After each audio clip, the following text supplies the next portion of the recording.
One of the challenges that faces teachers today as they implement the Common Core state standards is how to engage the reluctant reader in the close reading techniques that we practiced for so long with our advanced students. So this video today is going to talk about how to use the Schoology discussion tool to engage reluctant readers in close reading techniques. If you haven't heard of Schoology before, it's a learning management system, or LMS, that is free for anyone to use and is pretty easy to implement. So what I'm going to do now is show you our discussion and sort of talk you through how I did it. Now, the best thing to do to help students to close read is to model for them what you expect and to be very upfront about how they'll be graded. As I went on with the Schoology discussion, I decided that I needed to really explain to students what it was that I was expecting. So if you look here, you can take a look at my rubric that I used. It comes from kind of a modeled Socratic seminar discussion. For a student to get a 5 out of 5, they really have to step it up. But this isn't where we started. Where we started, I explained to students what I wanted. I did show them this rubric, but I didn't have it right up front. And when I created the discussion at first, I didn't realize that I had created it in such a way so that no one could see anyone else's comments until they had made their own comment. And this created sort of an atmosphere of repetition. So here's an example of what the students did. I played the introduction of Rick Yancey's The Fifth Wave twice. The first time I said, just listen. The second time I said, make note. And as you can see, there's repetition about the intruders, there's repetition about the owl.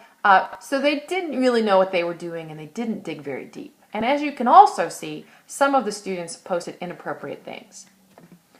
Then I sort of clarified for them on the next day how it was going to work, and I showed them the rubric, and this really helped. I also made sure that they did not have to post first before seeing what other people's comments were. And now notice that their comments become greatly more mature. I'm surprised Cassie would want to hear something she hated just one more time. And you'll also notice that I, as the teacher, engaged in the discussion and posted comments to the students to sort of help them dig deeper. And as this student, Aiden, you can see, he commented something, I asked him a question, and he thought about it and answered the question himself instead of me answering it for him, which was really powerful. Here we are on day 4 of our discussion, and what I want you to notice here is first, the students are answering their own questions, so they're thinking about it when I dig a little bit into them. And you'll notice that Logan really gets to the whole heart of the matter of why it is that she knows the forest better than her own home, that she really sees the difference between the early part of the novel and the later part. And this is the part that really excited me. When I asked them to start responding to each other's work, Sarah asks a question, and Eric comes up with an answer that I don't even have to prompt him to come up with. And it's the correct answer, and that's really exciting. So when you're using Schoology discussions, there's a couple of things to keep in mind. 1, you want to start small. 2, you want to be very clear about what you expect your students to do and to model appropriate behavior. 3, you want to give them the opportunity to interact with each other. So don't hide their comments.